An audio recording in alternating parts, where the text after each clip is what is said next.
All right, so we're about to get ready. All right, so this is I guess installment number 2 in our fall series of guest speakers. Right, we had number 1 last week, had 1 tonight, and then 1 in another 2 weeks. So tonight we have a little different topic. We talked about analytics last time. We'll flip that a little bit and talk about storytelling, which is part of the creative part that fuels everything that a marketer and a brand does. And then, of course, you find ways to measure it. And I think we'll even talk about that a little bit this evening.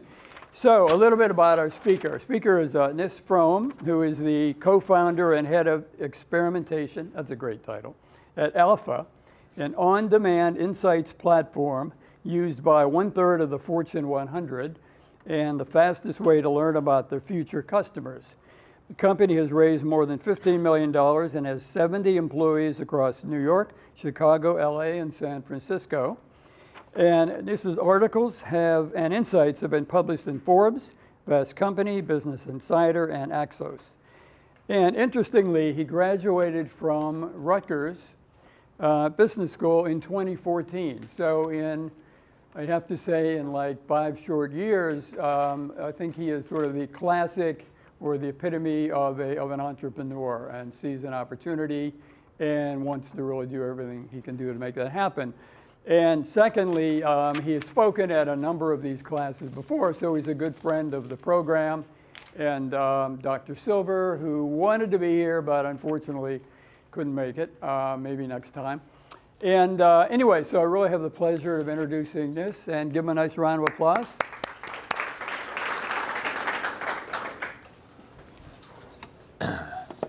Thanks, Professor. As your professor noted, I think this is maybe my 6th time here. Yeah, probably. And Dr. Silver was actually incredibly helpful for a startup I started while at Rutgers.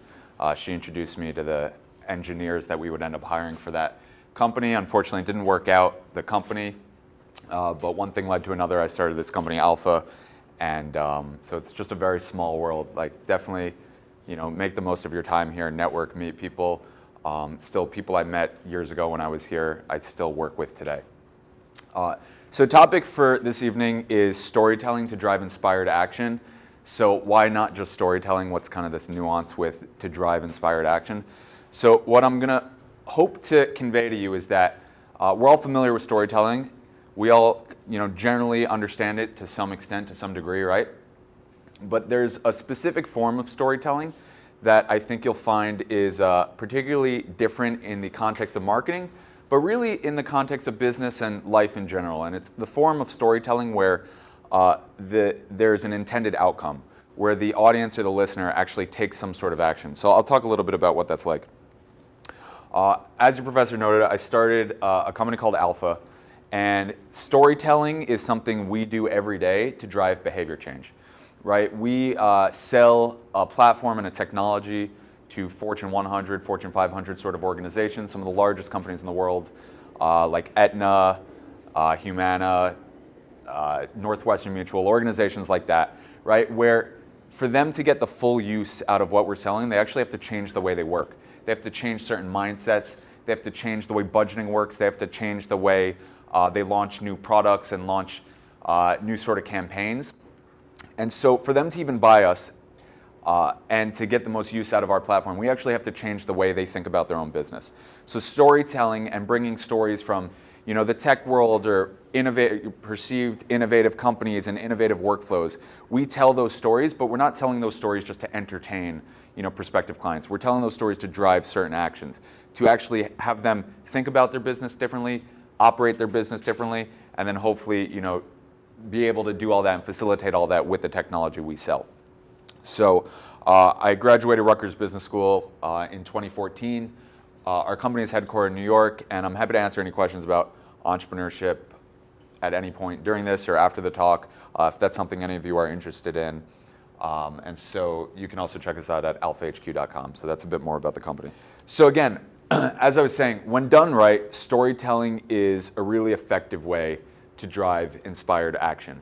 And those actions I told you a little bit about in the context of Alpha and some of the the actions we want the market and our prospective clients to take.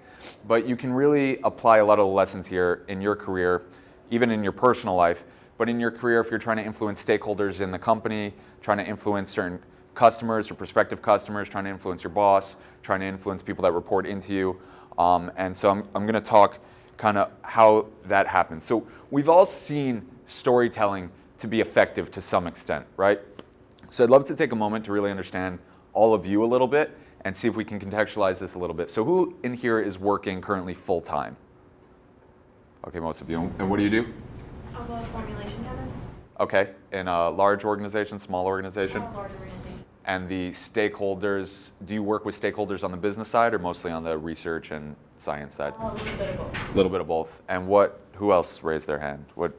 Did you raise your hand? Yeah, I actually work at the same company. Okay. And it's lesbian. Someone who doesn't work at that company. Yeah. I work in a biopharmaceutical company. In a what, sorry? Biopharmaceutical company. Okay, cool. Formulation scientist. It's different. How many work in a lab? Okay, a lot of you in a lab. Do you find that, I imagine a large part of the role is quantitative, right? But do you find that storytelling, that there's, from the business side, a story that they're trying to bring to the market or that they're trying to convey to your team or vice versa? Yeah, for me, when we are to present data, we Yeah. always ask to tell a story. Right, because they're not scientists that you're always presenting the data Well, to. they are- Even the scientists want Even the scientists want to. So that's interesting. So you've kind of stolen my example here. So my favorite example of kind of where storytelling is in pop culture is one of my favorite TV shows, unsurprisingly, Shark Tank, right? And so what's so interesting is that we're talking about like the savviest investors in the world, right? People that they've made billions in many cases doing their own startups or investing. They see startups every day. And yet what happens if you've ever watched a show, or you can even imagine, you know, a new startup comes in, they do this song and dance, they've spent $20,000 on this orchestrated pitch, they've got dogs, they've got clowns, they've got, you know, music and all the bells and whistles, right? And they explain kind of what they're working on, what it is, right? And then what's the first question the sharks always ask if it wasn't answered in the pitch? Right, the first question they always ask is, what's your story, right? And that's such an interesting concept because these are the savviest investors in the world. Why do they need to know the story? Like, can't they just look an idea? They know the market. They have a whole team of staff that can quantitatively assess a market, determine customer demand, all that sort of stuff, and figure out if this is a good investment. Why do they ask the entrepreneur, you know, what's your story? That's because the sharks realize something really powerful. They realize it sounds like what the scientists at your organization realize is that stories make it real for a lot of people, that like biologically we connect via stories. Biologically, stories are really powerful. And the investors know that, you know, they may be fairly logical, but they're still humans at the end of the day, and they need that story to make it real. One of the best examples, I think, there is Dropbox, which I imagine many of you are familiar with, cloud storage system. When Drew Houston, the founder of Dropbox, got an investment for the first time, the way his pitch went was something along the lines of he showed up to the pitch and said, oh crap, I forgot my presentation at home. This is really embarrassing. But fortunately, it doesn't matter that I left the USB at home because I can load it up on this new tool I built called Dropbox.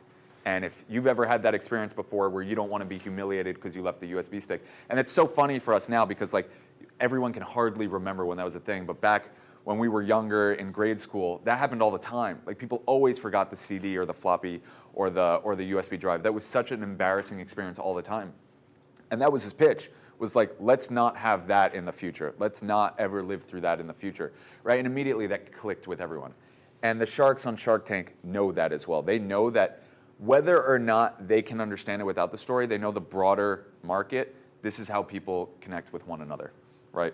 But I learned the hard way that there is more than one approach to telling stories, especially when you think about how we're taught to tell stories, how we engage with stories from a younger age in school and elsewhere. Stories come in a lot of different forms. We're typically taught stories in that kind of chronological, what I call analog approach, which is, you know, your favorite book, your favorite movie, you know, the boy gets into Juilliard. One of my favorite movies is Whiplash. He gets into something like Juilliard. he does really well. He makes the jazz ensemble. He can't live up to expectations. He like drops out of school, and then he ends up doing a performance again, right? Like we're all familiar with that sort of narrative arc, right? There's some kind of exciting beginning, but then it really peaks, and then it goes down, and then there's a resolution, right? And that's what we know about storytelling. And so that's how we tell stories, right? Because that's how books are written, that's how movies, and so we learn from that. We think, that's a really good story. I want to tell a really good story too. So if you're in a lab, you get all the data together, you think, all right, I'm going to tell this story. Well, first we had no data, so we ran some experiments, and then we had some more data, but then it went in one direction, and then we wanted to go in another direction, right? You tell this chronological story, and everyone in the room kind of yawns, and then maybe you are effective, maybe you're not effective. What I realized is that something happened to me last year, and I realized how even though I work in a business where we tell stories all the time, defaulting to that sort of chronological method is so dangerous, and it's so habitual, right? That's how we know to tell stories. And so something traumatic happened actually. Last year, I had to let someone go from the company for the first time personally doing. And it was particularly traumatic because they said something during the, after we let them go that I'll never forget. So months before, we were very clear with the person and whatever role they were in, here's what the job is, here's, how to hit expectations, and then you do that and you'll go to this next role, right? And then you'll do this and you'll go to this next role. And we kind of laid out that career trajectory. Very simple conversation. I'm sure you've all had it in your careers, right? Of, do this, the next level, and you have career pathing, right? Pretty straightforward. Didn't click, right? It didn't click that first few months. And we said, all right, there's going to be like a formal improvement plan here, but you need, here are the things you need to do. Here are the things you need to do to get ahead. This is what we expect, et cetera, right? And it just didn't click. Just didn't click, and there was nothing we could do, and we all agreed, okay, this person had to be let go. So while letting the person go, they said something that I'll never forget. They said, I don't understand. I thought I was doing a good job, right? And I said, how could you think that? Like, we were so clear about the things you had to do and what you had to do to get ahead.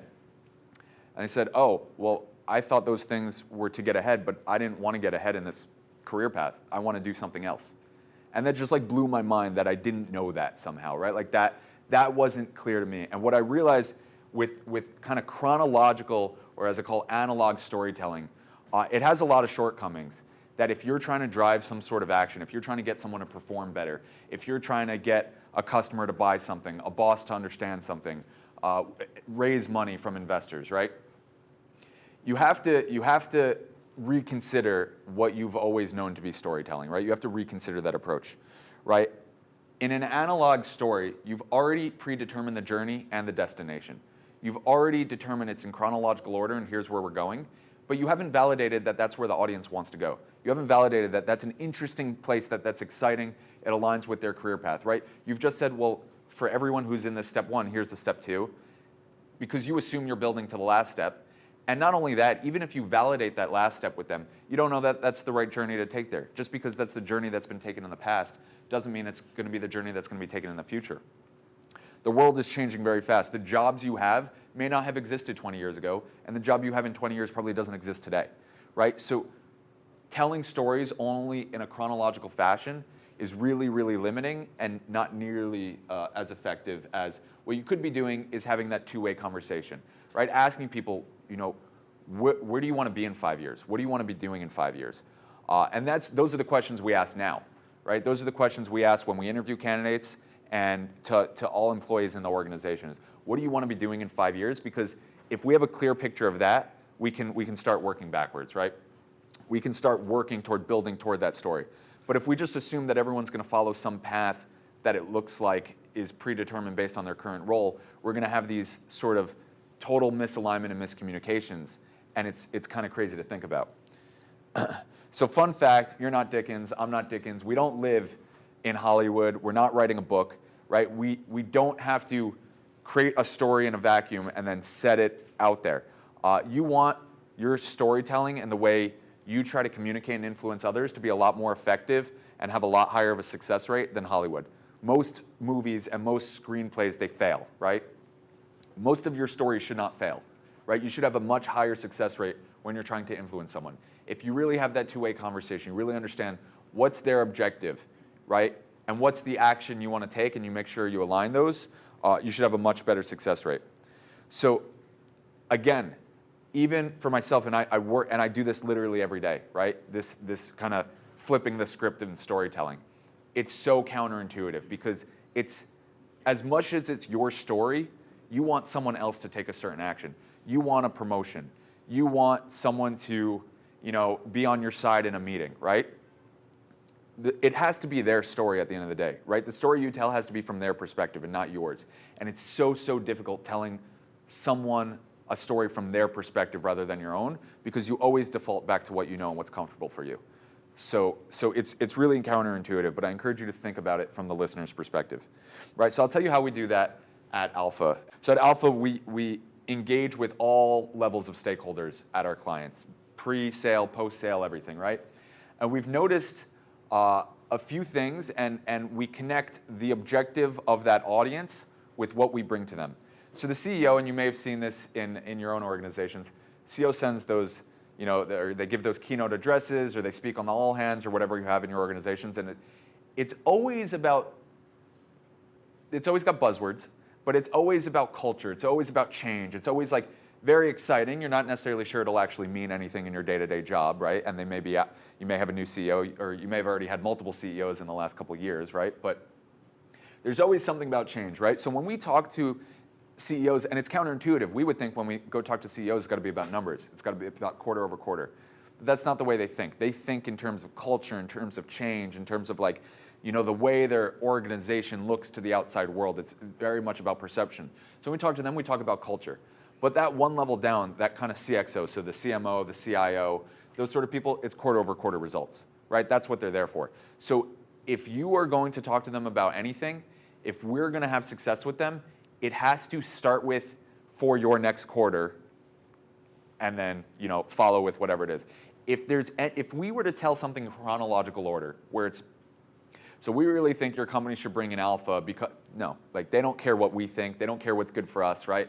It's about how am I hitting my next quarter, right? Tell me that, prove that to me, earn that trust, and then we can have a broader conversation, right? But it has to be told from their perspective, right? One level down, this is somewhat sarcastic, but what does the SVP want? The SVP wants to be the CXO, right? So the SVP of marketing wants to be the CMO, right? So the way we communicate to them is a lot around career growth, is a lot around showcasing them in the organization. So if we come to them with platform, quarter over quarter results, something, they're like, yeah, cool, you're making my boss look good, right? So how do we make them look good? So we come to them and say, we've got this huge network, we do these events.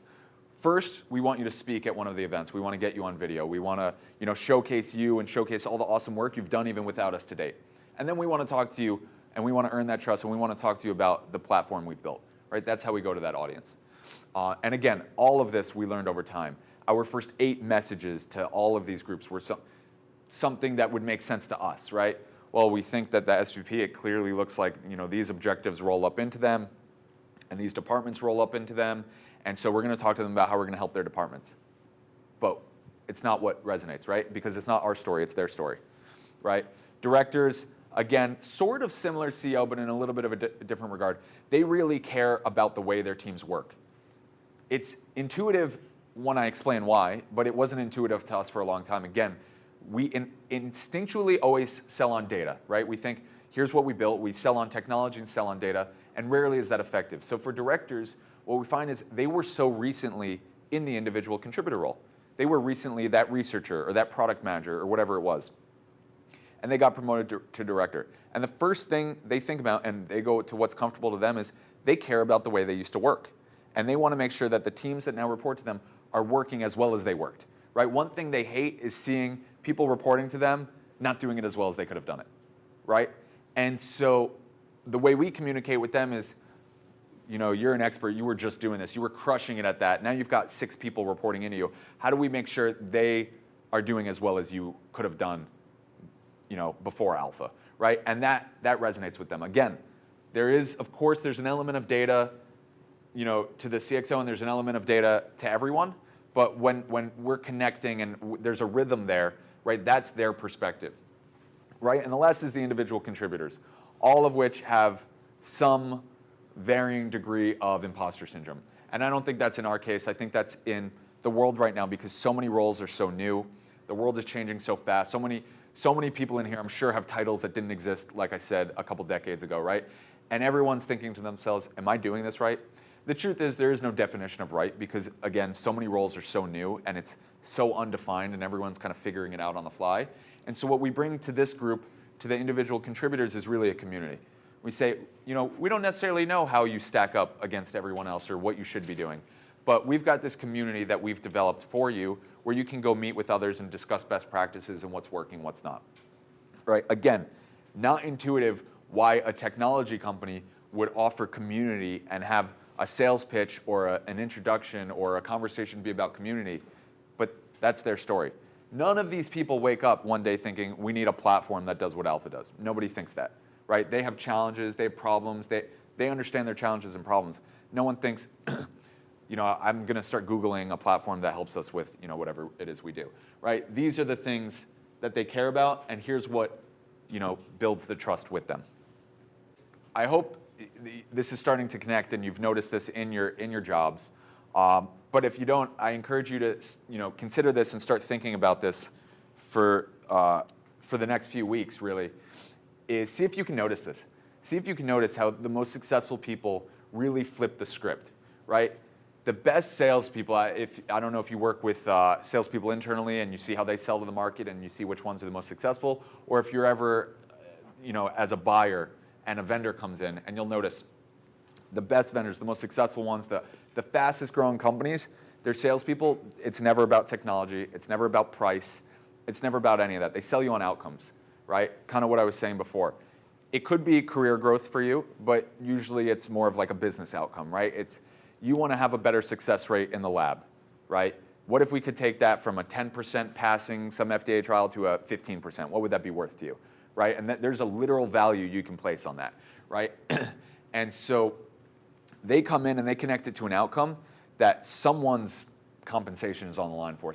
Everyone's bonus is on the line for that outcome, right? And that's what they're selling you. They're selling you on hit that outcome faster, cheaper, more likely to hit it, whatever it is, right? And that's what they come in. They don't sell on features, right? If they can get you aligned on the outcome, then yeah, sure, the features are check boxes. That's easy, right? That'll go through procurement. But just the outcomes is what the best salespeople do. Recruiters, similarly, they don't sell you on compensation. They don't call you and say, this is gonna, we're gonna pay you so much more than you currently make, right? The best recruiters, people that recruit top talent, know that top talent, they can make money anywhere, and they want to do something meaningful. They want to do work they love. They want to make a big impact. Or whatever it is, recruiters figure out what it is that drives someone. If it is compensation, so be it. But they figure out what it is drives, and they sell on that. They sell on, well, you got to meet the team here. This company, they've got a great team. They're so exciting. They're so smart. You're going to learn so much there. Their clients are awesome. They're growing really fast. Whatever it is, right? They're in this new emerging market. That's what the best recruiters in the world, that's how they get the best talent without paying top dollar, right? And then effective entrepreneurs, kind of like in the case of Dropbox and in Shark Tank, right? They pitch the future. What does the future look like where we don't have to experience X or where we get to experience more of Y, right? Because again, they don't want to predetermine that journey and they don't want to predetermine that you agree with that vision. They're iterating on that vision, on that future, right? Is this future exciting for you? If it's not exciting, they're not going to build whatever it is gets you there, right? So they've already done this iteration and this validation on that future. What does the future look like where you don't ever have to worry again about forgetting your presentation at home? That's something that everyone in the room in 2008 is nodding their head for. That sounds like a good future to build toward, right? And that's how they pitch, that's how they validate it, and that's how they really tell the story. Just something kind of interesting here, this caught my attention a few weeks ago and I figured I'd include it, is that flipping the script can be so effective that it's actually dangerous. So I don't encourage you to ever do it in this sort of way, but just to really drive the point home. Facebook was, I think, so particularly effective at flipping the script, at selling that vision of a connected future, right? For the longest time, they had the tagline like, bringing people closer together, and that now it's, whatever it is, now it's bringing the world closer together, right? And they so pitched as that being a positive future. We all, kind of took it for granted. It sounds like a positive future. Let's bring the world closer together, sure. Doesn't sound good to say let's bring the world further apart, right? So let's bring the world closer together, right? And that so many people looked the other way for everything Facebook was doing. And not to get into a political point here, but now there's obviously a lot of scrutiny on them. They're in the news every day. And something that's really interesting happened. New York Times, a few months ago, did an expose about how Facebook either explicitly or implicitly violated their own terms and gave some tech companies more access to user data than other tech companies, beyond what they had told users they were giving away. They gave more data. It's unclear if it was paid, where these tech companies paid Facebook to do it, or if the tech companies gave Facebook more data in exchange, and it was like they traded data with each other, right? And New York Times did this expose, very popular article. The headline here: as Facebook raised a privacy wall, it carved an opening for tech giants. Internal documents show that the social network gave Microsoft, Amazon, Spotify, and others far greater access to people's data than it had disclosed, right? And what was so interesting in this article being shared and going viral was that I assume most people didn't read it. Because if you read through it, what's one of the companies that bought Facebook's that data 3 years ago? It's the New York Times. The New York Times disclosed in their own expose that they had bought this data. But they didn't think it was so evil 3 years ago to do. Why? Because Facebook was really good at this kind of vision of let's bring the world closer together. We couldn't be doing something wrong because that's the vision, right? And so I don't encourage anyone in here to use storytelling for the negative, but it's really, one, to know that it is a double-edged sword, so you do have to be careful, but two, it's so effective that this sort of like cognitive dissonance can happen, that the leading newspaper thinks of something as an ethical violation today that 3 years ago they were like gladly participated in, right? And so that's kind of interesting what happens there. So really kind of the main takeaway here is really, instead of focusing on telling better stories, which is very much like a Hollywood way of thinking of things, but again, none of us are in Hollywood and probably none of us will make it to Hollywood, right, is tell stories better, right? And what does that mean? It means the listener's perspective. It's the story they want to hear. It's not the story you want to tell. What you will find is that often the effective story is one that makes no sense to you. You may know how to tell it, but it makes no sense to you, but it makes sense to the audience, right? You have to learn to speak a different language, but it's the language of the audience, not your own, right? And focus a lot more on that than on a story that gets you excited, on a story that encapsulates all the different elements of what happened in the lab and how you ran the test, and all the things that actually happened don't matter if the listener doesn't think it matters, right? So figure out what the listener thinks matters and tell that story, and align it with an objective that you need them to take. Kind of 3 points here is really, first, I've said it like 8 times now, validate the ending, right? What does success look like to the audience? What experience do they not want to have again? What outcome do they want to optimize? Is it their career? Is it a project? Is it something in their family life? Do they just want to be able to go home every day at 5 p.m.? Figure out what it is that drives them and that they define success as. And whatever story you tell, that has to be the vision, right? That has to be the ending. Of course, that ending is only possible if they'll give you the promotion, but that has to be the ending, right? So collaborate on the journey, right? Don't predetermine where it goes. Start with that ending of, we don't want to experience forgetting that USB drive at home again. Well, how are we going to solve that? There's a lot of ways we could solve it. We could, genetically attach USB drives to everyone. It's probably a pretty bad way to do it, but that could be a point on the journey, right? There were a lot of solutions at the time. YouTube is sort of a solution. Google Slides is sort of a solution.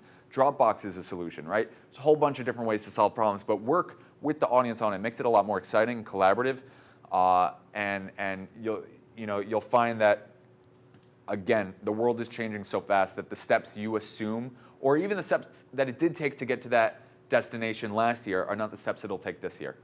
And that last part is, of course, driving the inspired action. Like, is your story effective? That's the ultimate arbiter of whether it's a good story, right? Is that action being taken? That business objective you have of getting the promotion, of having success on the project you're working on, of influencing stakeholders, right? Are you just entertaining them? Are you just becoming an entertaining storyteller that everyone thinks is a fun time to hang out with? Or are you actually driving behaviors, right? Because at the end of the day, you're doing this for yourself, right? So it's got to align with what the listener cares about and their objective, but you need to drive that outcome.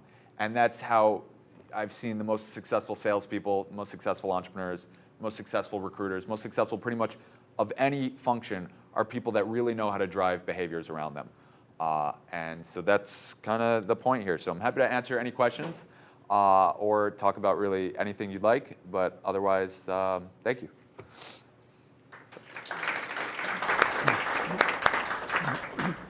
So I'll ask you one. So can you tell us a little bit about maybe a favorite brand that tells a good story that resonates? Yeah. So I live a lot in the enterprise software world, so I'll try to avoid that world. But I will just pick a random app on here. So I'll tell you actually one. So I recently, about 9 months ago, got a Peloton. Are you all familiar with Peloton? It's the at-home bike, right? So what's interesting is that a lot of people who get a Peloton or who think about getting a Peloton are people who go to spin classes, right? Problem with spin classes, they're a lot of fun. They're good for weight loss, exercise, energy, whatever it is. They're very expensive, and they add up very quickly, right? And it's in New York, spin class is $40, right? So around the corner from me, it's $40 per class, right? If you go to a couple of those a week, it adds up very quickly, right? Peloton, you think you're going to get, but you bike to a screen. It's got a tablet attached to it, right? So you're biking, and you're like, do I really want to bike alone? Like, you're so used to biking with 30 people, that's the only way you know how to do spin class, right? And so you think the ROI is not their issue. People get it. Like, you'll save money within 6 months. If you're biking 3 times a week, it pays for itself in 6 months. It's a no-brainer from a financial standpoint if you're going to spin classes often, right? But it's that loneliness. So Peloton's whole story is removing the loneliness, right? Their website is one Peloton, right? Peloton is, I think, maybe French for, it means like a flock or like a group of cyclists, right? So one Peloton. So their whole message is you're still in the group.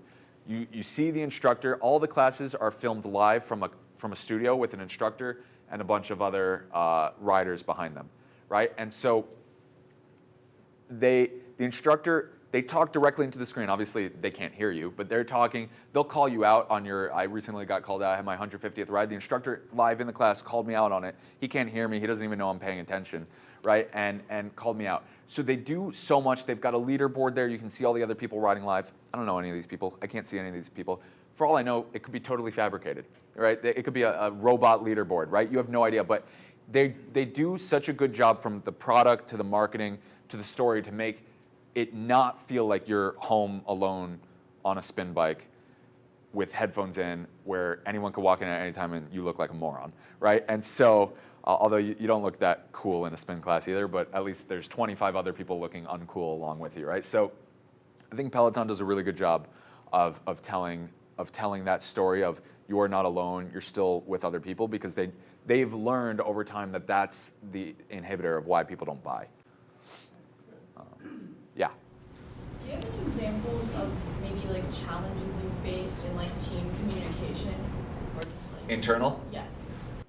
Yeah, well, yeah, absolutely. So team communication is interesting because it's, in all contexts, it's difficult because the listener's perspective is always hard to discover, right? It's always some other person, so inherently there's a language you speak, there's a language they understand, right? And it's not the same.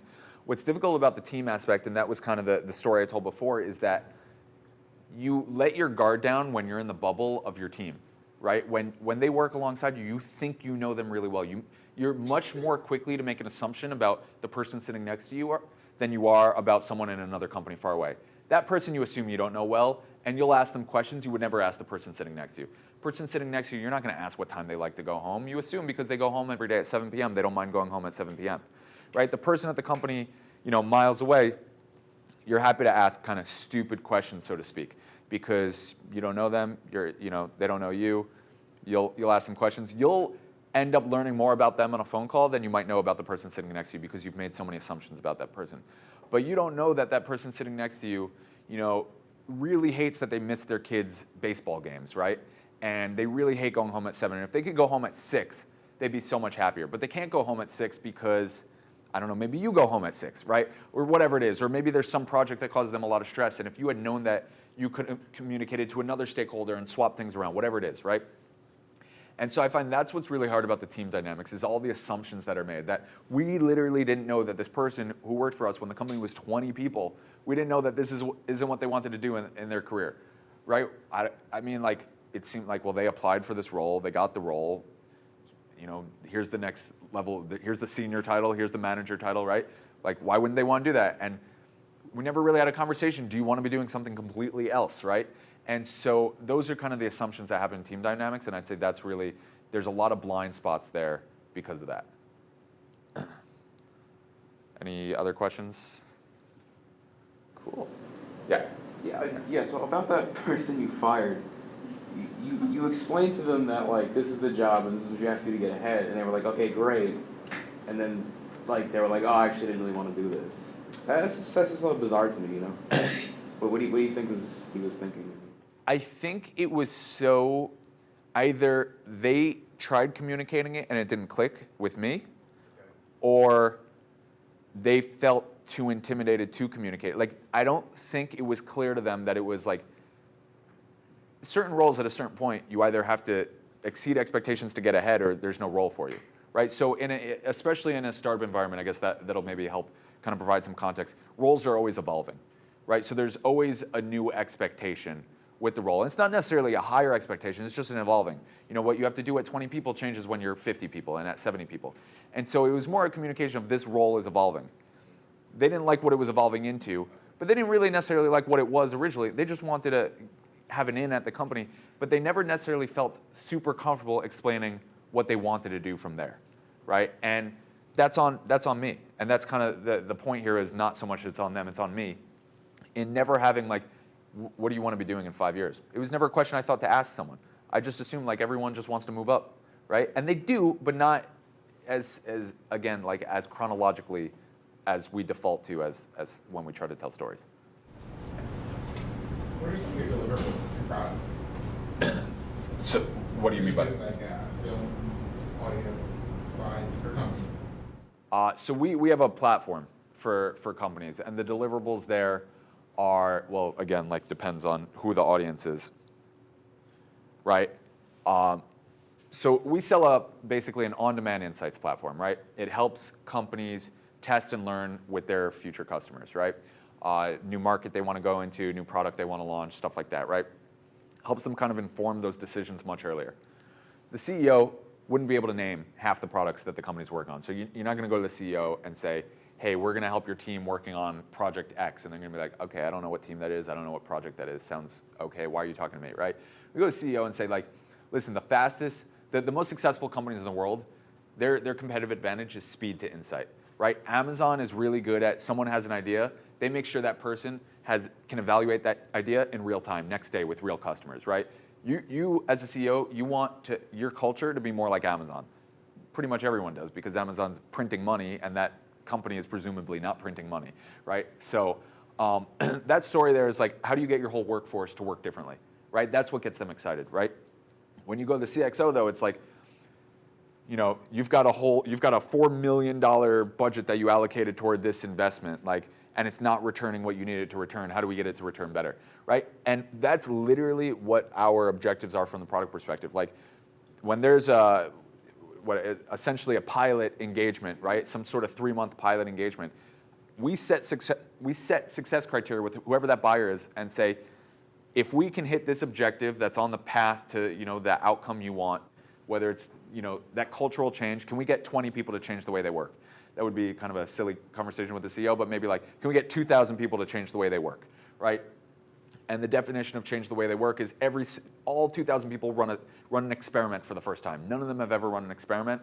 Now they'll all have run an experiment, whatever job they have, right?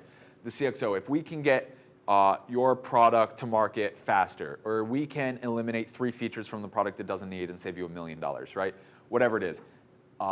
And so on and so forth, right? Those are the objectives we manage to. So 3 months later, when we have that conversation about converting the contract into a longer term deal, well, where are we at that success criteria? We should know before we have the conversation with them how that's going to go because we know what they care about. Yeah. What if your deal doesn't go as well expected and the story now has to change? So Yeah. you convinced them again. What do you do? So that's more of like a technology or product problem, I would say. The sales teams don't love when the product doesn't deliver what they've sold. So I would say that's less of a storytelling problem and more of if you can't deliver the results and you can't do what the audience cares about, then you have a business model problem, right? There are still ways around that from a storytelling perspective, and usually the way around that is to preset expectations to a point where you know you will hit that success criteria at 100%. You think you'll double it at a 70% confidence rate, but you don't pitch the thing you're 70% confidence on. You guarantee the thing you're 100% confidence on, and then you hope you hit that out of the ballpark. So that's something you learn as, like, I say, like, storytelling second level is under promise, over deliver, right? And that's kind of baked into your story as well. Cool. Awesome. Well, thank you all for listening. I appreciate it, and good luck with everything, and enjoy the rest of the class. All right, good night, John.